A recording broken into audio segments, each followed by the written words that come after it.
In the headlines, Kano State government adamant on shutting down private schools for price hike. Tribunal declares Minister of Labour and Employment as winner of senatorial election in Plateau State. United Arab Emirates lifts visa ban on Nigeria as President Tinubu secures landmark deal. And on the foreign scene, death toll in Libya flooding reaches 3,000. Hello there, good afternoon and welcome to the news update on Trust TV. I'm Abdullahi Ahmed.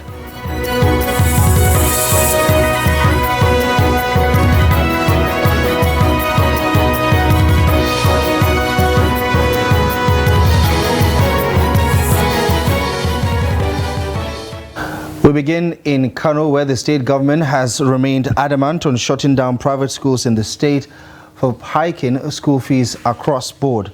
Now, special advisor to the Kano State Governor on private schools told Trust TV that the government has warned private schools across the state to maintain the status quo of existing school fees template across the state, given the current economic hardship in the country. Our correspondent, Idris Jibrin, has more. After nearly 2 months long holiday, schools have finally resumed. But this time around, the resumption is trailed by a series of controversy between private school owners and those who regulate them.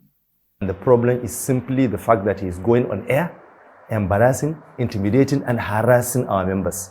And also he has physically and otherwise at various forums done a lot of things that we feel are not becoming of his position and also do not befit school owners. Actually, there is no problem, but probably they do not understand my mission. They do not know why the governor appointed me. I conducted this exercise over years. I was chairman task force private school, second time, third time, fourth time. And the fifth time I was appointed the chairman of a board of this place. The private schools are accusing the special advisor to Governor Abba Kabir for harassment and intimidation of their members over attempts to increase school fees, which they believe is the only way to sustain their services, while Kano State government believed otherwise, especially on issues regarding to law and order. I'm proud to say that no public school can compete favorably with our members.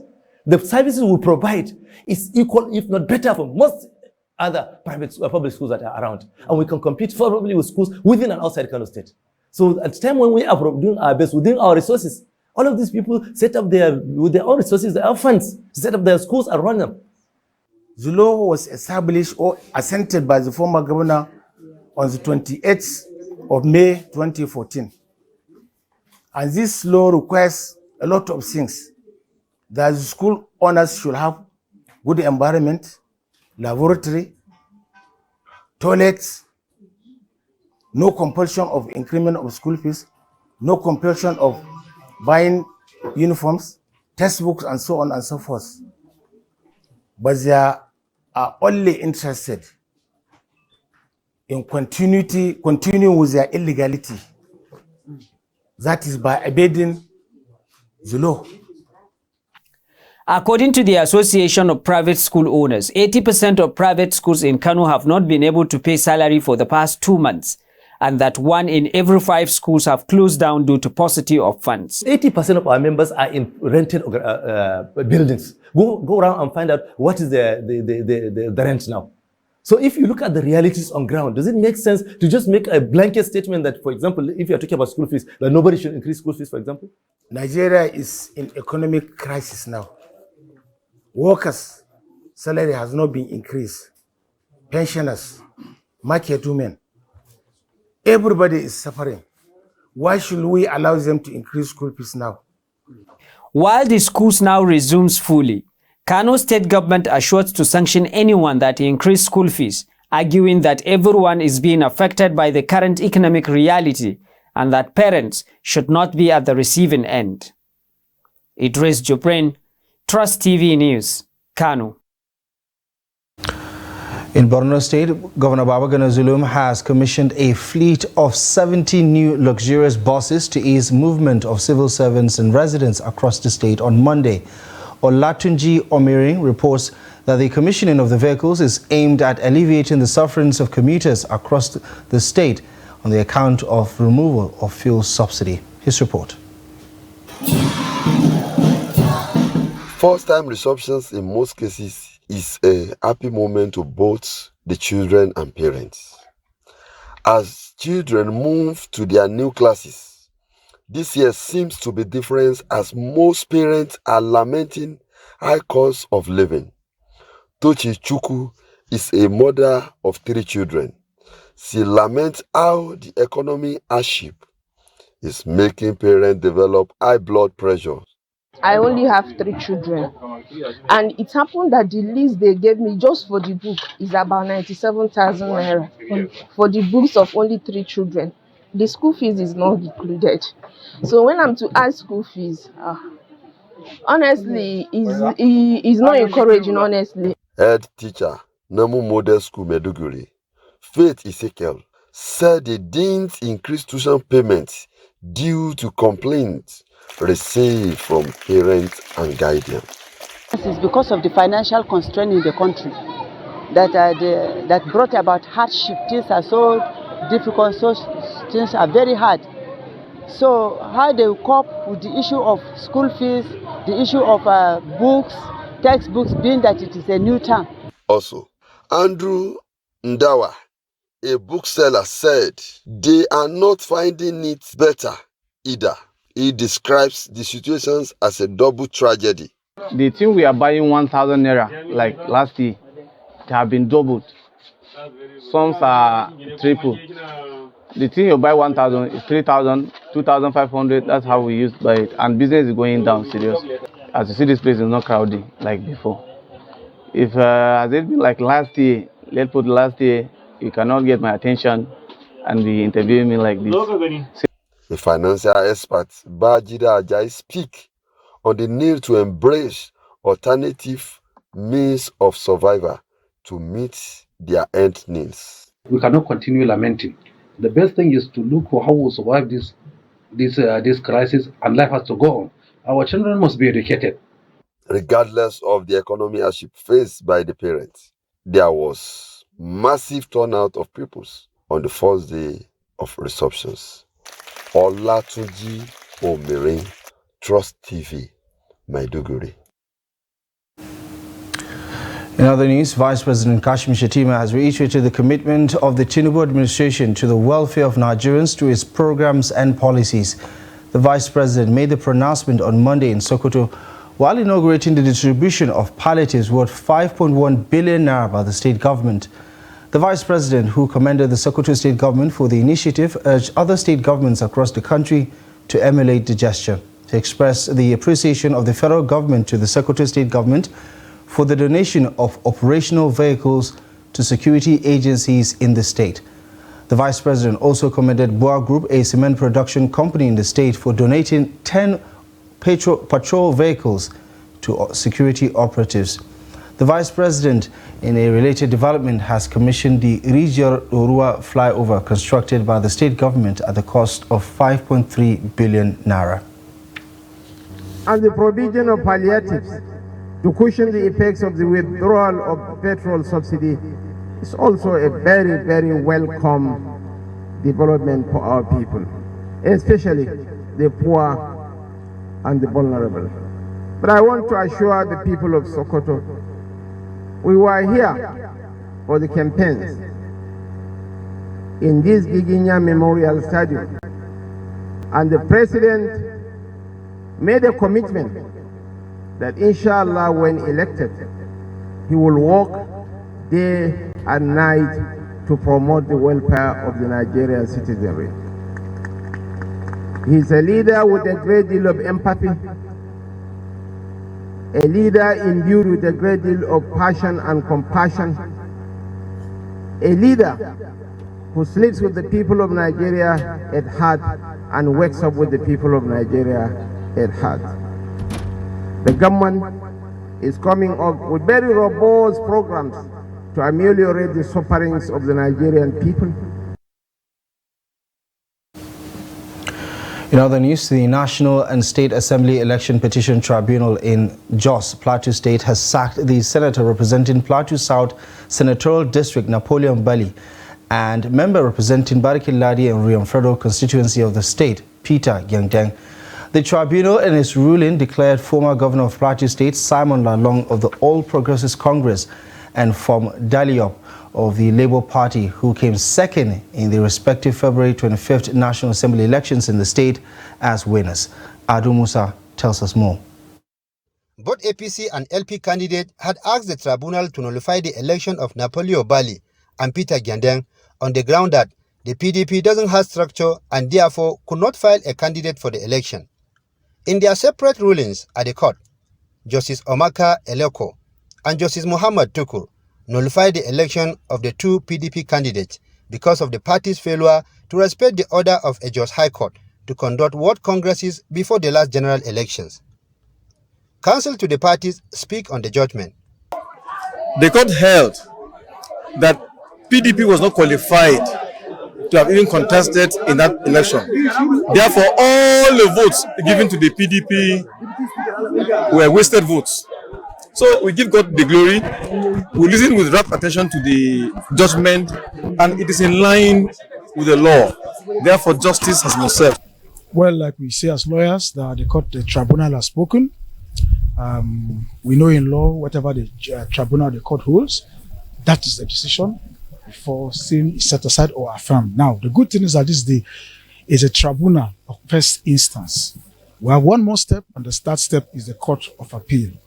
The justices therefore said the evidence presented by the APC and LP candidates were relevant and admissible, adding that all the vote cards for the PDP candidates were invalid.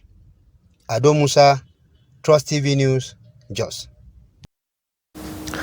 Back here in Abuja, the Minister of the Federal Capital Territory, Nyesom Wike, has warned contractors handling the rehabilitation of 135 roads in the capital city, as well as civil engineering services, against contract variations.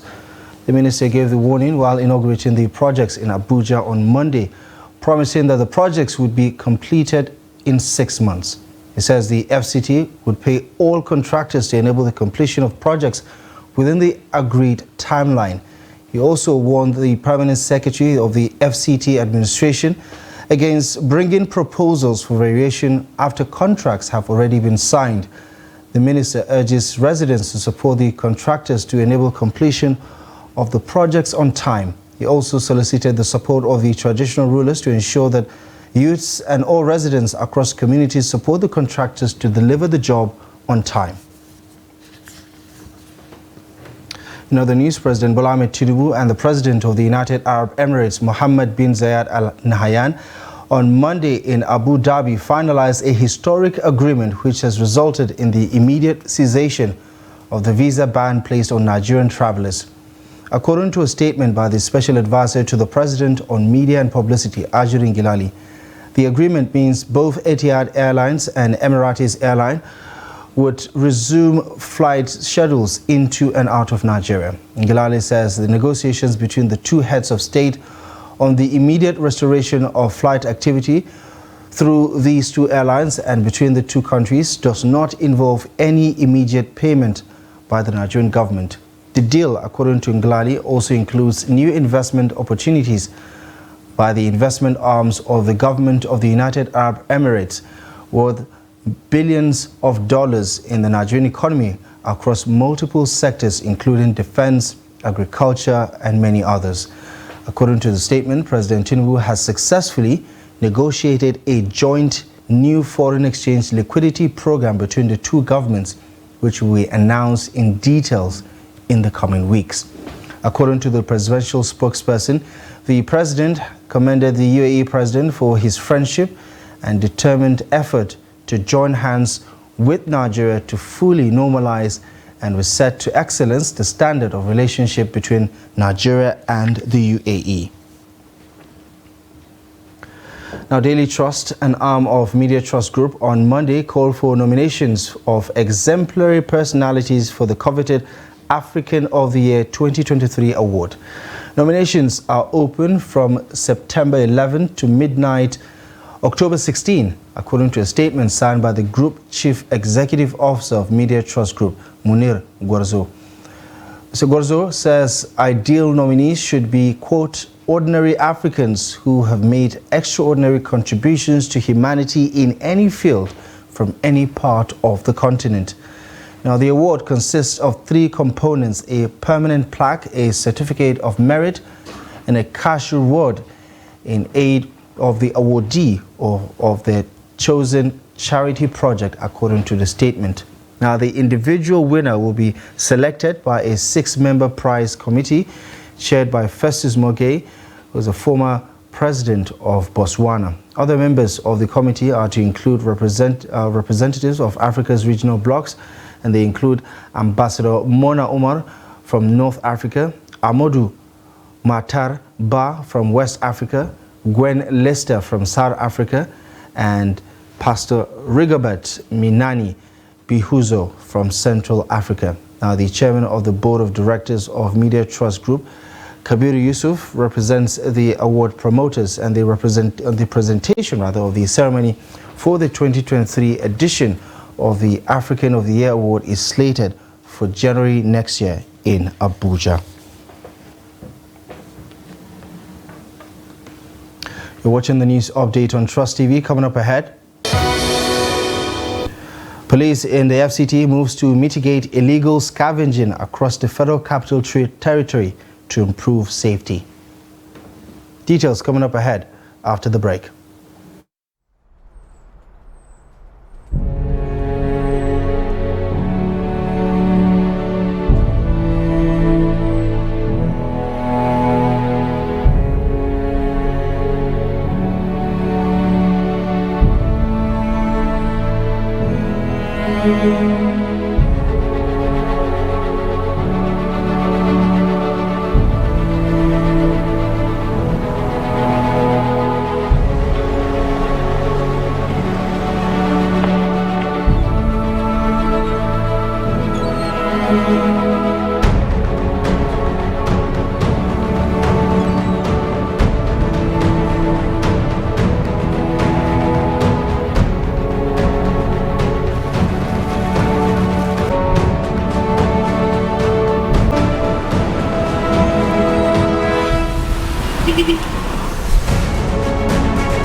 Welcome back to the news. Let's bring you up to speed with our top stories at this hour. Kano State government is adamant on shutting down private schools for hike in school fees. Tribunal declares Minister of Labour and Employment as winner of contested senatorial election in Plateau State. Moving on to some of the day's other news, the continuous vandalization of armored cables by vandals has cut off power supply to many parts of Lafia, the Nasarawa state capital. The Nasarawa State House of Assembly, while expressing its displeasure over the development across the state, has called on the state government to take proactive and necessary measures to curtail the development in the state. Trust TV's Abubakar Abdullahi sent in this report as presented from our studio. In recent time, different communities in Lafia, Nasarawa state capital, have woken up to find their armored cables in their electric transformers missing as a result of the activities of vandals. These communities have engaged in several protests against the hardship caused by the removal of the armored cables. Bringing the matter under public importance, Solomon Akwashiki, the member representing Lafia constituency, drew the attention of the House to the constant vandalization of armored cables in his constituency. There are cases of vandalization within Lafia Metropolis, that's the state capital. I've received more than 10 complaints, and I've tried as much to restore light in different community, more than 6 communities, Mr. Speaker. And this issue keep on coming.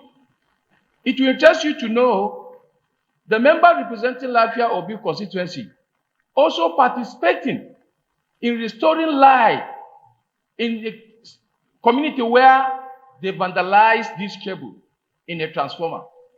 And the question here, Mr. Speaker, who are responsible for vandalization of this cable? Akwashiki called for urgent steps to be taken to curtail the constant vandalization of the armored cables and other electric facilities in his constituency and the state at large in order to boost the socio-economic activities of the people. Speaking on the Assembly resolution on the matter, Speaker of the Assembly, Ibrahim Balarabe, conveyed the House's displeasure with the constant vandalization of electric armored cables in Lafia and other local government areas of the state. This House urged the government, as a matter of necessity, takes a measure to address this ugly trend. This House also urged the security agencies to redouble their effort in securing all these facilities for the benefit of our people. Thank you very much. The Speaker described the situation as unfortunate and uncalled for, as activities of the criminals are affecting power supply and negatively impacting the socio-economic life of the state. Now, the FCT Police Command is clamping down on scavengers, also known as Babambola, in the nation's capital, as part of efforts to curb insecurity across Abuja. The Police Public Relations Officer of the Police Command, Josephine Ade, made the pronouncement during an interview with Trust TV on the level of insecurity in the FCT. Noel Sampson has more. The FCT Police Public Relations Officer also said the command is beaming its searchlight on scavengers, also known as Babambola, in the FCT, who are notorious for stealing security lights and vandalizing public properties. We've been arresting a lot of them. The Commissioner of Police have even made it a mandate. It's part of those mandate that he gave all the divisional police officers to make sure that they arrest. On sighting of these people, they should be arrested. And we've been arresting them, we've been charging most of them to court, we've been parading them. During one of these achievements that I mentioned earlier, you could see that there are some vandals who stole these manholes. We were able to recover some of these manholes. So those are part of the things we are doing. So we advise members of the public on citing these people. You can as well use our command emergency number, call our attention, or even call the attention of the division so that these people will be arrested. She also spoke on what the FCT Police Command is doing concerning the security situation in the FCT in relation to kidnapping, car thefts, attacks and robbery on residents at strategic locations at night. We discovered that most of the uncompleted buildings is their hideouts. So we raid all these uncompleted buildings. Every divisional police officer has been charged with by the Commissioner of Police to raid all the black spots within his jurisdiction. She used the opportunity to dish out some security tips for FCT residents to help them avoid being victims of crime. When you see something, you say something to the police. Let me be clear now. It's not say something to right authority anymore. Say something to the police. Because we find out a lot of people will sit down at the comfort of their homes and make video to create panic. If we are not condemning or we are not ruling out the fact that you saw something and you are trying to alert members of the public, but in the form and ways you alert members of the public may create panic instead of solving the problem. Security, they say, is everyone's business, hence the need for all to be involved through providing the police with vital information that can lead to crime reduction. Noel Sampson, Trust TV News, Abuja. On the international scene, relief convoys are moving from west to east in divided Libya as the internationally recognized government in Tripoli has declared the eastern region a disaster zone and announced it will be sending help to the area. Tripoli's Prime Minister Abdulhamid Biba announced on Tuesday that an aid plane carrying 14 tons of supplies, medicine, equipment, and medical personnel is headed to Benghazi for help. Now, heavy rains and flooding hit an area controlled by Libya's rival Eastern administration based in Benghazi. It estimated the death toll has now reached 3,000, as more than 1,000 bodies have been retrieved in the hardest hit Mediterranean city of Derna. On Monday, Storm Daniel swept eastern Libya, causing 2 dams on the Wadi Dana river to burst and send millions of cubic meters of water downstream to inundate the the plains hitting the area. Communications with the city have been cut off by the storm, which had made landfall, gathering information on casualties and damage difficulty.